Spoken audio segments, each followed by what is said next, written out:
बिस्मिल्लाहिर्रहमानिर्रहीम। अस्सलाम वालेकुम। उम्मीद है आप सब खैरियत से होंगे। आज हम बनाने जा रहे हैं पानी पूरी वाली पूरी।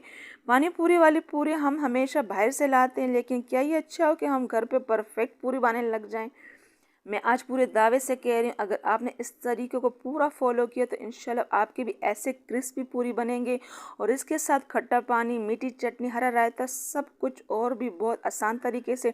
तो कोई भी पार्ट मिस मत कीजिएगा। तो चलिए शुरू करते हैं। बिस्मिल्लाहिर्रहमानिर्रहीम। मैंने यहाँ पे आधा किलो सफ़ेद चना लिया है। इसको मैंने पूरी रात भिगो के रख दिया था। तो इसको अभी मैंने जो है 30 मिनट के लिए प्रेशर कुकर में पकाना है। तो इसके साथ मैंने जो है 5 अदद जो है आलू भी लिए। इसको मैंने अच्छी तरह इसका छिलका हटा दिया, धो लिया। इसके साथ ही इसको उबाल लूँगी, तो इससे टाइम भी बच जाएगा और गैस भी। तो इसमें मैंने इतना पानी डाल दिया कि इससे 1-2 इंच पानी जो है ऊपर ही रहा। तो इसको 30 मिनट के लिए रख देंगे। अब इसके लिए जो है पूरी के लिए डो बना लेते हैं। तो मैंने 3 कप जो है सूजी ली है और इसका आधा जो है 1.5 कप मैंने मैदा लिया है। अच्छी तरह इसको मिक्स कर लेंगे और थोड़ा थोड़ा पानी शामिल करना है इसमें। पहले हमने इसमें जो है थोड़ा सा मैंने नमक डाल दिया अपने हिसाब से, और चुटकी भर इसमें मीठा सोडा डाल दिया, बस और कुछ नहीं डालना है इसमें।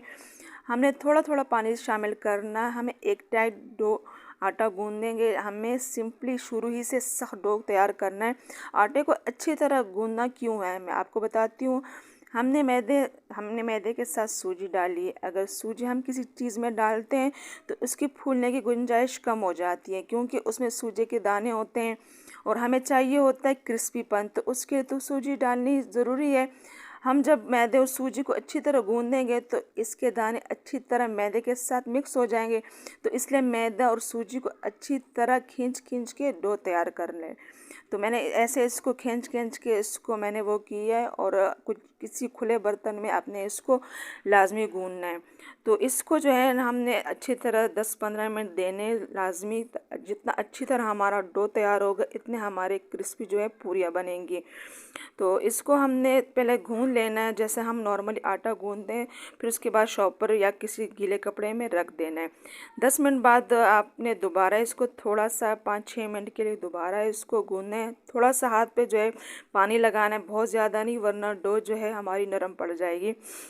तो इसमें आप देख सकते हैं बिल्कुल परफेक्ट जो है इसके साथ जो है सूजी मिक्स हो चुकी है और आटा बिल्कुल हाथ पे नहीं चिपक रहा है। बस कंसिस्टेंसी आपने इतनी रखनी है। आप देख सकते हैं बिल्कुल इसमें सूजी के दाने नज़र नहीं आ रहे हैं, मैदे के साथ अच्छी तरह मिक्स हो चुके हैं।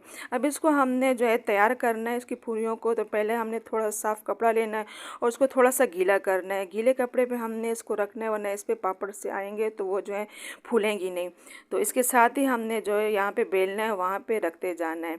तो साथ साथ तो हमने तैयार नहीं करना, पहले अच्छी तरह इसको वो बनाना है इसकी पूरियाँ, और फिर एक साथ इसको हमने फ्राई कर दें। लेकिन कपड़ा पहले से हमने तैयार रखना होता है गीला, ताकि इसके ऊपर हमने रखते जाएं, बनाते जाएं और रखते जाएं। बस हमने अच्छी तरह जैसे हम रोटी को खुला जो है बेलते हैं वैसे ही वो करना है।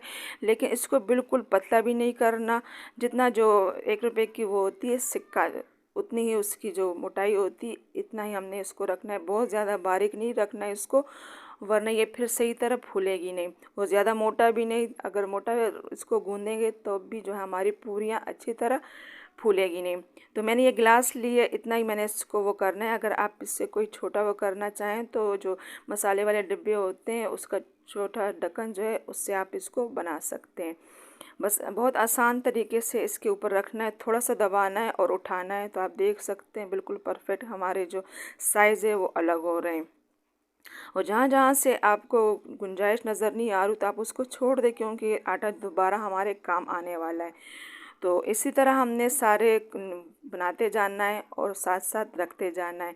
और यहाँ पे इसको मैंने जो है एक साथ वो किया है। अगर आप जो है छोटी छोटी जो वो होती हैं पेड़े, वो भी बना सकते हैं, लेकिन उसमें जो काफ़ी टाइम फिर लग जाए अलग अलग से पेड़े बनाना और उसके रोटियां बनाना थोड़े से, तो वो टाइम ज़्यादा हो जाता है। बस इसको उठा लेंगे, उसके ऊपर से खींच लेंगे तो आराम के साथ आसानी के साथ आप देख सकते हैं आटा जो है इसका अलग हो चुका है। अब इसका दोबारा हमने पेड़ा बनाना है और दोबारा ऐसे इसको बेलना है और ऐसे ही इसकी टिकिया सी बनानी है पूरी के लिए। तो इसको उठाना है बहुत आसान तरीके से। आप देख आराम के साथ ये उठ रही हैं और इसके इस गीले कपड़े के ऊपर रखना है। लेकिन ये है कि इसके ऊपर भी हमने कपड़ा रखना होता है, लेकिन वो आपने बिल्कुल खुश रखना है, क्योंकि अगर हमने ऊपर भी कपड़ा इसका गीला रख दिया तो वो जो है हमारा ये जो पूरियों की टिक्कियाँ ये नरम पड़ जाएंगी तो सही तरह फूलेंगी नहीं। तो नीचे वाला कपड़ा जो है गीला होगा, ऊपर हम इसके कपड़ा लाजमी रखते हैं ताकि इस पर वो पापड़ से ना आ जाए, ये खुश ना हो। अगर हमने इसको फ्राई करना भी है तो ये जो नीचे वाला हिस्सा गीला होता है ना, सबसे पहले हमने ऑयल में यही डालना है, वरना हमारे जो पूरी है वो सही तरह फूलेगी नहीं। बस स्टेप बाय स्टेप सारे बनाते जाएंगे और इसके ऊपर ऐसे रखते जाएंगे। बहुत आसान है, इजी है। अब पूरी बनाना घर पे बहुत ही आसान है, आपने स्टेप बाय स्टेप इसी को फॉलो करना है तो इंशाल्लाह आपके भी ऐसे बनेगी। फुल फ्लेम पे जो है हमने अच्छी तरह जो है तेल को गरम कर लिए और बस जैसे हम डालें तो उसके ऊपर ये छलनी रख दें, तो थोड़ा सा दबा दें। तो जैसे आप उसको दबाएंगे तो वो इसके जो है उससे ये फूल जाएगा और इसके साइड से निकल जाएगा। बिल्कुल आप देख सकते हैं मैं थोड़ा सा दबा रही हूँ और साइड से निकल रही है ये, फिर जो है ना इसके नीचे नहीं आने वाली। बस इसको आपने जैसे ही डालने उसी टाइम इसको जो है दबा के इसको फुला लेना है, वरना ये बाद में जो है अगर थोड़ा सा आपने देर कर दी तो ये जो है पापड़ी सी बन जाएगी इसकी।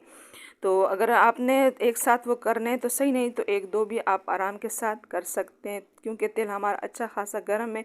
बस चंद सेकंड ही लगते हैं इसके फूलने में। बस साथ साथ हमने जो पहले डाली उसको भी देखना है और इसको भी हमने फुलाना है। और तेल जैसे हम डाल दें तो फुल गर्म होता है, तो थोड़ा सा हमने इसको फिर जो है फ्लेम को थोड़ा सा स्लो कर देना है, क्योंकि फिर वो अच्छी तरह हमारी जो है वो क्रिस्पी नहीं बनेंगी पूरियाँ। तो बस साथ साथ डालते जाना है और जो पहले डाली है उसको भी हमने उसकी साइड चेंज करते जाना है। बस हम 5-6 डालें, ज़्यादा नहीं डालें, वरना जो पहले डाली है वो ना इसका कलर ज़्यादा डार्क हो जाएगा या तो जल जाएगी। बस इसको निकाल देंगे और को भी हमने ऐसे ही डालना है। अगर आपने ज़्यादा वो नहीं संभाल सकते क्योंकि तेल हमारा बहुत गर्म होता है, तो आप एक एक दो दो भी आराम के साथ डाल सकते हैं। जैसे आप देख रहे हैं मैंने बस 2 ही डाली हैं और आराम से इसके चंद सेकंड ही लगते हैं सारी पूरियाँ बनाने में। बहुत ज़्यादा टाइम नहीं लगता, लेकिन बस ध्यान ये रखना है कि बहुत ज़्यादा कलर जो है इसका डार्क ना हो जाए, ये जल ना जाए, इस वजह से ख़ास ध्यान रखना होता है, क्योंकि ये फिर क्रिस्पी भी ना हो तो सारे पूरियों का जो टेस्ट है वो ख़राब हो जाता है। तो बस आराम से मैंने इसको कर लिया, आपने भी ऐसे ही करना है। लेकिन बस ये है कि ऑयल इतना गर्म हो कि उससे धुआं निकले, बहुत ज़्यादा गर्म होना चाहिए। बस सारे हमने ऐसे ही इसको फ्राई कर देना है और ऐसे फुलाना। अब इसके लिए चटनी तैयार कर लेते हैं। मैंने 2 गुड़ लिए हैं और ये इमली का मैंने पल्प लिया है, इसके मैंने 2 चम्मच तकरीबन डाल दिए इसमें। अगर आप ज़्यादा खट्टा पसंद करते हैं तो ज़्यादा भी डाल सकते हैं। 1 गिलास पानी भी मैंने शामिल कर दिया। पिसी हुई लाल मिर्च आधा चम्मच डाल दिया मैंने, और इसके साथ जो है साबित लाल मिर्च पिसी वो भी डाल दी है। ज़ीरा भी आधा चम्मच जो है मैंने डाल दिया, और अदरक का जो पाउडर होता है ये भी मैंने डाल दिया। सौंठ जो होता है ना पिसा हुआ, वो भी मैंने आधा चम्मच इसके साथ ऐड कर दिए। इसका भी जो टेस्ट है ना बहुत अच्छा हो जाता है। और उंगली को अच्छी तरह मैंने भिगो के रख दिया था और इसकी मैंने गुठलियाँ निकाल ली है। इसको लो फ्लेम पे रख देंगे। अब इसके लिए खट्टा पानी तैयार करना है। जो 1.5 चम्मच मैंने जो है चाट मसाला डाल दिए, आधा चम्मच जो है पिसी हुई लाल मिर्च डाल दी है, और इसके साथ जो है मैंने यहाँ पे इसमें ये अदरक का पाउडर भी डाल दी आधा चम्मच। अच्छी तरह इसको मिक्स कर लेंगे। और यहाँ पे जो काला नमक होता है वो भी आधा चम्मच मैंने शामिल कर दिया। रूम टेम्परेचर का पानी, अगर आप चाहें तो ठंडा भी ले सकते हैं। अब इसके लिए हरा रायता तैयार करेंगे। मैंने थोड़ा सा पुदीना, हरी मिर्चें और हरा धनिया लिया, इसको अच्छी तरह मैंने धो लिया। अब इसको हाथ से कूटेंगे, मशीन से बहुत बारीक हो जाता है तो इससे कलर इतना अच्छा नहीं आता, तो हाथ से जैसे अच्छा कूटेंगे तो हमारे जो रायता उसका कलर अच्छा आ जाएगा। 10 मिनट लो फ्लेम पे ही हमारी जो मीठी चटनी ये तैयार हो चुकी है। आप देख सकते हैं इसकी कंसिस्टेंसी, बहुत ज़्यादा गाढ़ा नहीं करना है इसको, क्योंकि थोड़ी देर पड़ा रहे तो ये और भी गाढ़ा हो जाएगा। बस फ्लेम को बंद कर देंगे और इसको अगर आप चाहें तो ऐसे ऐसे कूट भी सकते हैं, क्योंकि इसमें जो है हमने वो इमली के पल्प डाले हैं तो वो थोड़े साबित होते हैं। तो ऐसे बिल्कुल वो अच्छी तरह पक चुके हैं तो चम्मच के साथ वो आराम के साथ हो जाएंगे। अब जो हमने आलू उबाले हैं उसको बारीक बारीक काट लेंगे और साथ में जो है प्याज भी काट लेंगे। टमाटर मैंने नहीं डाले, अगर आपको पसंद हो तो आप वो भी शामिल कर सकते हैं। इसको भी हमने बारीक बारीक काट दिया है। बस अब पूरी के लिए हरा रायता तैयार कर लेते। 1 कप मैंने दही ली है और जो अभी पुदीना, हरा धनिया और हरी मिर्च कूटी है वो डाल देंगे और आधा चम्मच जो है मैंने नमक डाल दी है। अच्छी तरह इसको मिक्स कर लेंगे और आपने दही मीठी वाली लेनी है और इसमें बिल्कुल जो है आपने पानी नहीं डालना, गाढ़ी वाली दही लेनी है। अच्छी तरह इसको मिक्स कर लेंगे, इसको साइड पे रख देंगे। अब आप देख सकते हैं कि कितना परफेक्ट हमारी पूरी जो है वो तैयार हो चुकी है। अब इसको मैंने भरना ऐसे है कि थोड़े से चने डाल दिए और इसमें आलू मैंने 2 किस्म के रखे। एक में मैंने नमक और चाट मसाला डाल दिए और एक को बिल्कुल सादा, जैसे आप खाना पसंद करें वैसा ही आप खा सकते हैं। और उसमें प्याज डाल देंगे, आलू डाल दिए हमने, मीठी चटनी जो है खट्टी मीठी चटनी वो शामिल कर देंगे जितना आप खाना पसंद करते हैं। बहुत मज़े की टेस्टी बनी बिल्कुल। आपने ऐसे इसको फॉलो करना है। और ये हरा रायता ये भी इस पर डाल देंगे, बहुत मज़े का टेस्टी बनना है। आपने ज़रूर ट्राई करना है और अपना फीडबैक मुझे ज़रूर देना है कि आपसे ये पूरी पानी पूरी कैसे बनी है। तो अब इसको जो है अब मैंने सारे तैयार कर लिए और पानी में हम इसको ऐसे डुबो डुबो के खाएंगे तो बहुत मज़े के बनते हैं, टेस्टी बनते हैं। ज़रूर ट्राई कीजिएगा और अपना फीडबैक मुझे ज़रूर दीजिएगा। चैनल पे नए तो चैनल को सब्सक्राइब करना ना भूलें। Thanks for watching.